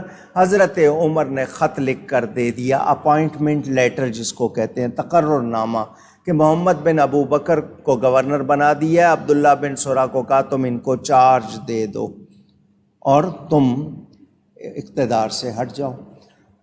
حضرت محمد بن ابو بکر اپنے ساتھیوں کے ساتھ حضرت عثمان کا یہ خط لے کے جا رہے ہیں۔ راستے میں ان کو ایک آدمی الگ جاتا ہوا نظر آیا، کہ یہ الگ کون جا رہا ہے؟ آدمی بھیجے، اس کو پکڑا تو وہ حضرت عثمان کا غلام تھا، حضرت عثمان کا اس کی تلاشی لی گئی تو اس کے پاس سے ایک خط نکلا جو حضرت عثمان کی طرف سے بھی ان کی. حضرت عثمان کو صحابہ نے کہا کہ اس بات کا جواب دیں. حضرت عثمان نے کہا یہ غلام بھی میرا ہے، یہ سواری بھی میری ہے، مگر یہ خط میرا نہیں، میں نے نہیں لکھا یہ خط. ان کا جب غلام آپ کا، سواری آپ کی، تو خط بھی آپ نہیں لکھا ہوگا. حضرت عثمان نے حلف اٹھا لیا کہ یہ خط میرا نہیں. صحابہ حضرت عثمان کو جانتے تھے، انہوں نے حضرت عثمان پر یقین کر لیا. لیکن یہ سبائی ٹولہ جو حضرت محمد بن ابو بکر اور دوسروں کے ساتھ ملا ہوا تھا، انہوں نے شور مچا دیا، نہیں ہم بدلہ لیں گے، ہمیں قصاص چاہیے، ہمیں یہ چاہیے. انہوں نے شور مچا دیا. آپ پوچھیں گے کہ وہ خط پھر کس کا تھا، اس پر مہر حضرت عثمان کی کیسے لگی؟ تو آپ کو بتا دوں کہ مروان نام سنا، اس نے یہ سازشی خط لکھا تھا، اسی نے حضرت عثمان کی مہر لگائی تھی. یہ اس کی سازش تھی، کیونکہ وہ جس طرح دشمنی رکھتا تھا اہل بیت سے اور مسلمانوں سے، وہ ظاہر یہ اس کی سازش تھی. حضرت عثمان کے گھر کا محاصرہ کر لیا گیا، پانی بند کر دیا گیا. پانی، یہ لوگ زبردستی مدینے والوں کو گھروں سے نکال کر اپنے ساتھ ملانے لگے. حضرت عثمان کو خطرہ. حضرت علی کرم اللہ تعالی وجہ الکریم نے اپنے شہزادوں حسنین کریمین کو حضرت عثمان کی سیکیورٹی پہ لگا دیا. نعرہ تکبیر، نعرہ رسالت. محترم الحاج محمد حنیف طیب صاحب تشریف لائے ہیں، خوش آمدید کہتا ہوں. سیدنا امام حسن، سیدنا امام حسین کو حضرت علی نے کہہ دیا دیکھو کوئی بھی حضرت عثمان کے قریب نہ جا سکے، یعنی ان پر حملہ آور نہ ہو سکے. دروازے پر ڈیوٹی لگا دی. لیکن یہ لوگ سازشیں کر رہے تھے. 40 دن یا اس سے زیادہ حضرت عثمان کا پانی بند رہا. وہ جس نے مدینے آ کر مسلمانوں کو پانی فراہم کیا تھا، انہی کا پانی بند کر دیا گیا. حضرت عثمان سے صحابہ نے کہا کہ آپ حکم دیں، ان بلوائیوں کے خلاف قانونی کارروائی کی جائے، ان کو سزا دی جائے. حضرت عثمان نے فرمایا میں نبی کے شہر میں ہنگامہ نہیں ہونے دوں گا.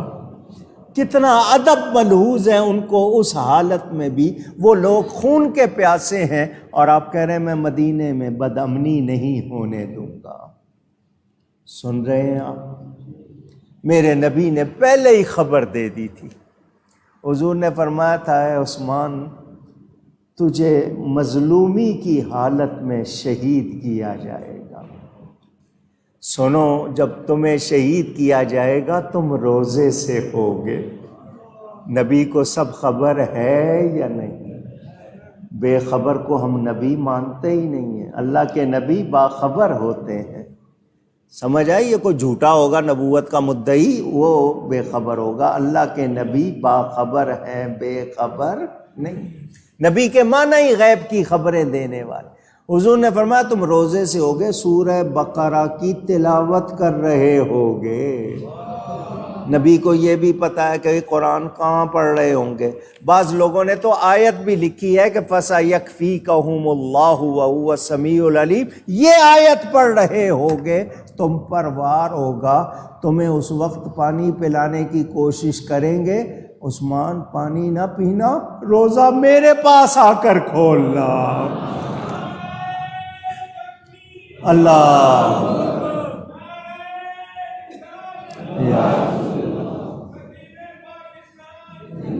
وہ حضرت عثمان غنی. ظالموں نے دیکھا حسنین کھڑے ہیں دروازے پہ، پیچھے سے دیوار پھاند کے داخل ہوئے. حضرت عثمان کو تلاوت کرتے ہوئے روزے کی حالت میں وار کر کے شہید کر دیا گیا۔ انا للہ و انا الیہ راجعون۔ میں تفصیل میں نہیں جاتا، بہت ٹائم ہو گیا ہے۔ حضرت عثمان غنی کے جنازے پر پتھر مارے گئے، وہ جس نے بار بار نبی سے جنت خریدی، جس نے قرآن کی قراءت پر پورے مسلمانوں کو جمع کیا، دنیا بھر میں قرآن کے نسخے بھجوائے، وہ حضرت عثمان جنہوں نے مسلمانوں پر کتنے احسان کیے، بے دردی سے شہید کیا گیا، ان کو جنت البقیع مدینہ کے قبرستان میں دفن نہیں ہونے دیا گیا، اس کی دیوار سے باہر دفن کیا گیا، بعد میں وہ حصہ قبرستان میں لیا گیا۔ مسلمان کہلانے والے کردار ایسے بھی ہیں۔ اگر آپ کو صحابہ نظر آ رہے ہیں تو صحابہ کے دشمن بھی نظر آئیں گے، آپ کو اہل بیت نظر آ رہے ہیں تو اہل بیت کے دشمن بھی نظر آئیں گے، اللہ کی راہ میں خرچ کرنے والے نظر آ رہے ہیں تو اللہ کی مخلوق کو لوٹنے والے بھی نظر آئیں گے۔ موسیٰ و فرعون و شبیر و یزید، عید و قوت از حیات آیت بدید، دونوں قوتیں آپ کو نظر آئیں گی، خیر و شر کی دونوں۔ سیدنا عثمان غنی رضی اللہ تعالی عنہ، اختتام زیست ہے اور ختم ہے قرآن کا، زہد و تقوی دیکھیے، ذوق تلاوت دیکھیے، ذکر حق لب پر گلے پر خنجر ناحق شناس، ظلم ناحق بندہ حق کی شہادت دیکھیے، جان دے دی کی کسی کی بھی نہ خون ریزی پسند، خون مسلم کی دل عثمان میں حرمت دیکھیے، جس مقام کے تھے محافظ حضرت حسنین سے، اس مقام میں جو مکی تھا اس کی عظمت دیکھیے۔ میں مزید تفصیل میں اس وقت نہیں جا رہا، ابھی آپ نے سنا قرآن کریم کا مصحف عثمانی دنیا بھر میں موجود، حضرت عثمان کا لقب جامع القرآن، کیا مطلب؟ لوگوں کو قرآن پر جمع کرنے والے، وہ حضرت عثمان غنی، مسلمانوں کے محسن۔ لوگ آج، چونکہ تھوڑا سا ٹائم لوں گا آپ کا، لوگ آج یہ کہتے ہیں حضرت عثمان غنی کے خلاف کہ انہوں نے حضور کی بیٹی کو قتل کیا، معاذ اللہ۔ یہ گندی باتیں کیوں سنا رہا ہوں؟ تاکہ آپ کو پتہ چلے مسلمان کہلانے والے کیا کر رہے ہیں۔ ظالموں نے یہاں تک لکھا نبی پاک کی وفات شدہ بیٹی کے ساتھ حضرت عثمان نے برائی کی، معاذ اللہ۔ میں نے آپ کو حضرت عثمان کے فضائل سنائے، بولو جو ایسی گندی باتیں کر رہے ہیں کیا مسلمان ہو سکتے؟ یہ اللہ کو ناراض کر رہے ہیں یا نہیں؟ یہ امت کے دشمن ہیں یا نہیں؟ تو جو اہل بیت کا محب ہوگا وہ حضرت عثمان کے مخالف نہیں ہوگا۔ حضرت علی اپنے بیٹوں کو ان کی حفاظت کے لیے مقرر کر رہے ہیں، بلکہ روایت میں ہے جب حضرت عثمان کو شہید کیا گیا، حضرت علی آئے اور وہ کہا حسنین کو، بلکہ یہاں تک کہ الفاظ ہیں آپ نے ان کو چانٹا لگایا، جس کو آپ تھپڑ مارنا کہتے ہیں، تمہیں یہاں مقرر کیا تھا، تمہارے ہوتے ہوئے بندے اندر کیسے چلے گئے؟ تو حسنین نے کہا ابا جان ہم نے یہاں سے نہیں جانے دیا، لوگ پیچھے کی طرف سے آئے۔ اتنی محبت آپس میں۔ حضرت عثمان غنی حضرت امام حسن حسین کے خالو ہوتے ہیں، پتہ ہے نا آپ کو؟ نہیں حضرت علی اور حضرت فاطمہ کے نکاح کے گواہ حضرت عثمان، بلکہ حضرت عثمان وہ ہیں جنہوں نے حضرت علی کو ان کی شادی کے موقع پر سارا خرچ دیا۔ واقعہ آپ نے سنا ہوا ہے، حضور نے حضرت علی کو بلایا، علی شادی کر رہے ہو، کیا تمہارے پاس؟ ان کا ایک گھوڑا ہے، ایک تلوار ہے، ایک زرہ ہے۔ فرمایا تلوار جہاد کے لیے رکھ لو، زرہ بیچ دو۔ زرہ جانتے ہیں؟ یہ ویسکوٹ ہوتی ہے لوہے کی، کہ تیر مارے تو جسم کو نہ لگے، کوئی تلوار چلائے تو جسم نہ کٹے۔ آج کل کے زمانے میں بلٹ پروف جیکٹ سمجھ لیں آپ اس کو۔ حضور نے فرمایا وہ بیچ دو اور سامان لے لو، جس کو آپ جہیز کہتے ہیں نا کہ حضور نے جہیز دیا، حضور نے جہیز نہیں دیا، حضرت علی سے فرمایا یہ سامان خریدو، سیدہ فاطمہ سے نکاح ہونا ہے۔ حضرت علی زرہ لے کر بازار گئے بیچنے کے لیے، حضرت عثمان کو پتہ چل گیا کہ حضرت علی کو پیسوں کی ضرورت ہے، وہ زرہ بیچنے نکلے، حضرت عثمان آ گئے، یہ زرہ نہ بیچو۔ حضرت علی نے کہا مجھے پیسوں کی ضرورت ہے، زرہ نہیں بیچوں تو پیسے کہاں سے ملیں گے؟ حضرت عثمان نے کہا ایسی زرہ دوبارہ نہیں بنے گی، بڑی اچھی بنی ہوئی ہے اور اتنے میں نہیں بنے گی، یہ بڑی بہت شاندار بنی ہوئی ہے، نہ بیچو۔ سنو تمہیں پیسے چاہیے، میرے پاس گروی رکھ دو، میرے پاس جتنے پیسے چاہیے لے لو۔ حضرت علی نے کہا مجھے 400 دائیں، انہوں نے 400 دے دیے، یہ وہ لے لی، زیرہ لے لی گروی کے طور پر کہ جب تمہارے پاس پیسے ہوں گے چھڑا لینا، دوبارہ ایسی نہیں بنے گی، یہ پیسے ہیں لے لو۔ حضرت علی نے اس سے سامان لیا۔ نکاح کے وقت حضرت عثمان نے وہی زیرہ حضرت علی کو تحفے میں پیش کر دیا۔ یہ محبتیں تھیں ان لوگوں کی۔ حضرت علی اپنے ایک بیٹے کا نام عثمان رکھتے ہیں، ایک بیٹے کا نام عمر رکھتے ہیں، ایک بیٹے کا نام ابو بکر رکھتے ہیں۔ حضرت امام حسن اپنے ایک بیٹے کا نام عثمان رکھتے ہیں، ایک بیٹے کا نام ابو بکر رکھتے ہیں، عمر رکھتے ہیں۔ یہ دشمنی آج کے لوگ مسلمانوں کو لڑوانے کے لیے کر رہے ہیں۔ صحابہ اور اہل بیت میں پیار ہی پیار تھا، اور ہمارے لیے دونوں محترم ہیں، ہمارے لیے۔ دوسری بات، غدیر خم کا واقعہ سچا ہے۔ وہ جگہ غدیر خم، حضور حج سے واپس آ رہے تھے، پورا واقعہ سناؤں ٹائم لگ جائے گا۔ حضرت علی کو حضور نے مال غنیمت کی تقسیم کے لیے فرمایا تھا، یمن سے آیا تھا مال، حضرت علی نے تقسیم کیا، اشارے میں بات کر رہا ہوں، تقسیم پر صحابہ میں سے 2-3 کو کچھ شکایت ہوئی، ہو جاتی ہے نا، اب بھائیوں میں ہو جاتی ہے، دوسروں میں ہو جاتی ہے۔ انہوں نے کہا کہ نہیں یہ حضرت علی نے اس کو زیادہ دے دیا یا ہمیں نہیں دیا، اس طرح کی شکایت ہوئی۔ حضرت علی نے کچھ حصہ اپنے لیے لیا، صحابہ میں سے کچھ کو شکایت ہوئی۔ حضور حج سے واپس آ رہے، غدیر خم ایک جگہ کا نام ہے، اس کو چوراہا سمجھ لو، اس میں یمن کے لیے الگ رستہ، دوسری جگہوں کے جانے کے لیے جس کو جنکشن بھی کہتے ہیں آج، وہ رستہ تھا۔ حضور وہاں ٹھہرے، جن صحابہ کو شکایت تھی حضور نے ان کو بلایا، کیا بات ہے؟ انہوں نے بتایا کہ یہ بات ہے۔ حضور نے فرمایا حضرت علی نے جتنا حصہ لیا اس کا بنتا زیادہ ہے، اس نے کم لیا ہے، بنتا زیادہ ہے، کم لیا، اپنا دل صاف کرو۔ علی نے کچھ غلط نہیں کیا، اس نے حصہ کم لیا ہے۔ صحابی نے کہا حضور میرا دل صاف ہو گیا، میرا دل صاف ہو گیا۔ یہ واقعہ تھا۔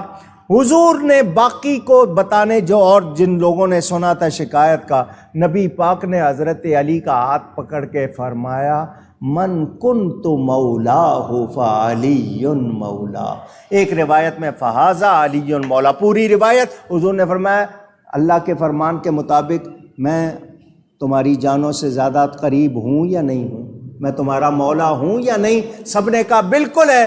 فرمایا جو مجھے مولا مانتا ہے وہ علی کو بھی مولا مانے۔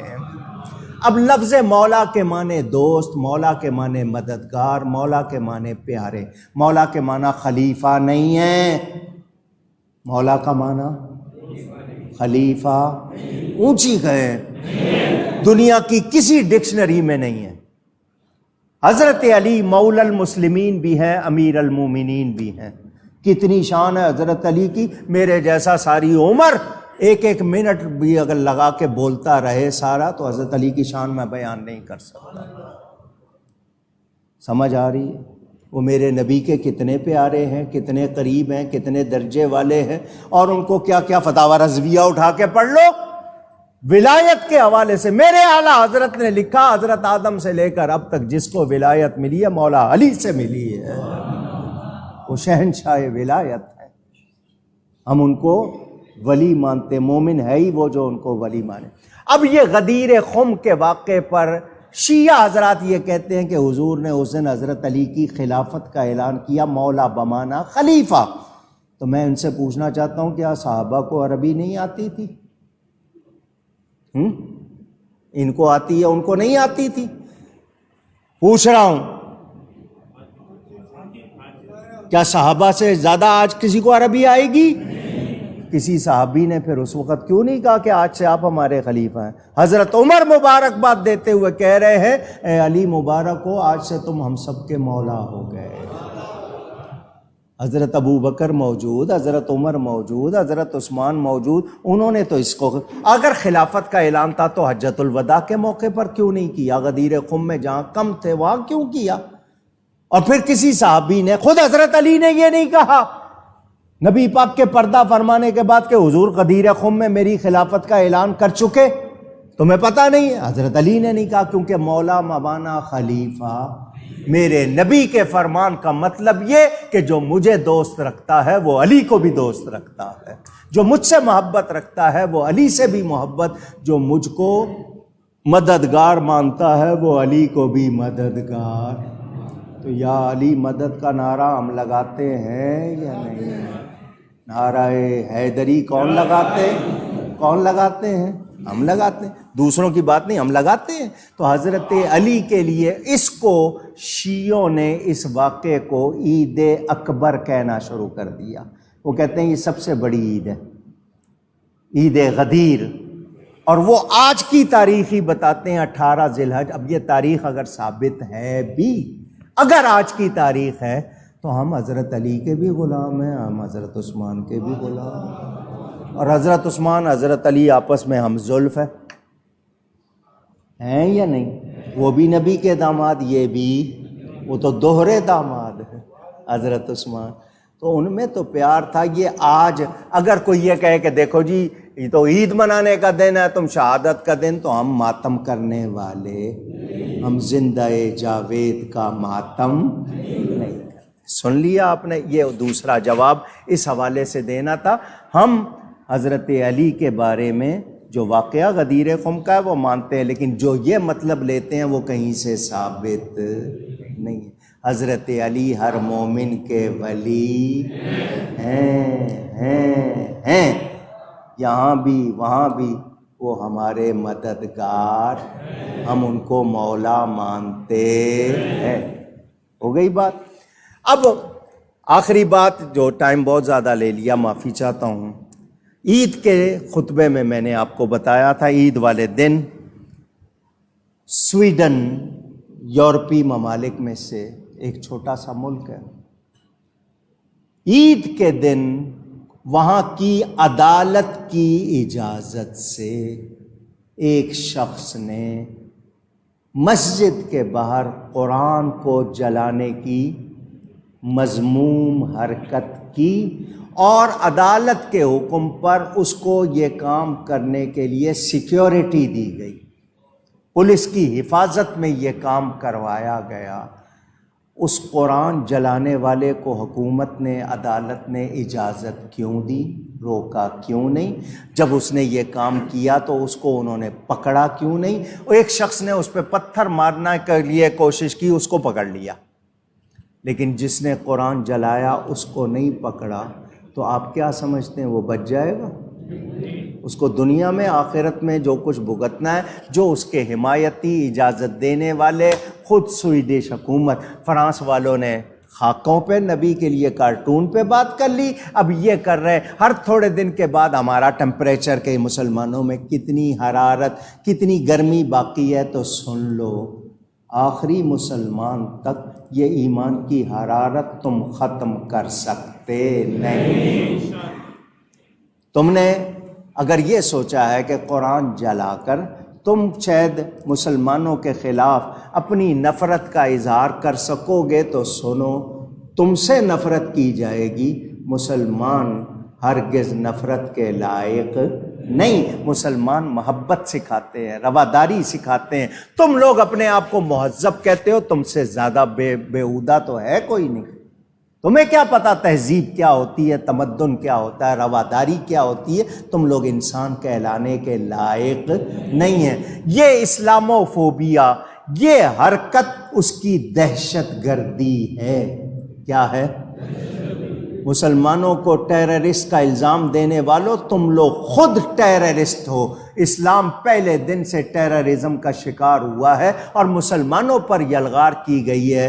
قرآن کے دشمن، اللہ کے دشمن، نبی کے دشمن، صحابہ اہل بیت کے دشمن سن لیں، تم ختم ہو جاؤ گے، یہ ہستیاں ختم نہیں ہوں گی، ان کی شان ختم نہیں ہوگی، رہے گا یوں ہی ان کا چرچا رہے گا، پڑے خاک ہو جائیں جل جانے والے۔ سمجھ آ گئی؟ آج مہربانی ہے حکومت کی کہ وہ بھی احتجاج کر رہی ہے، ہو سکتا ہے ان کو بھی کہہ دیا گیا ہو، انہوں نے احتجاج، بہرحال وہ کرے نہ کرے، ہر مسلمان احتجاج کر رہا ہے۔ ہمارے دو مطالبے ہیں، سویڈش حکومت پوری امت مسلمہ سے معافی مانگے، ایک مطالبہ، دوسرا مطالبہ جس نے یہ حرکت کی ہے اس کو سزا دی جائے۔ آپ کو منظور؟ آپ کو منظور؟ جب تک اس کو سزا نہیں دی جاتی، سویڈش حکومت کا، ان کی چیزوں کا بائیکاٹ کیا جائے اور ان کو بتا دیا جائے، کیونکہ یہ پیسے کے نقصان سے بہت بھاگتے ہیں، تو آپ نے ان کو بتا دینا ہے کہ مسلمان زندہ ہیں اور مسلمان بے غیرت۔ انشاءاللہ اس موضوع پر آپ کو مزید باتیں حاجی صاحب سنائیں گے۔ میں معافی چاہتا ہوں، تھوڑی سی دیر ہو گئی، آج چونکہ گورنمنٹ نے بھی کہا ہوا ہے احتجاج کے لیے کہیں ریلیاں نکل رہی ہوں گی، تو میں نے تھوڑا سا ٹائم زیادہ لے لیا، مسئلے بیان کرنے تھے۔ یہ کوئی کہہ رہے ہیں کہ آپ کا عقیدت مند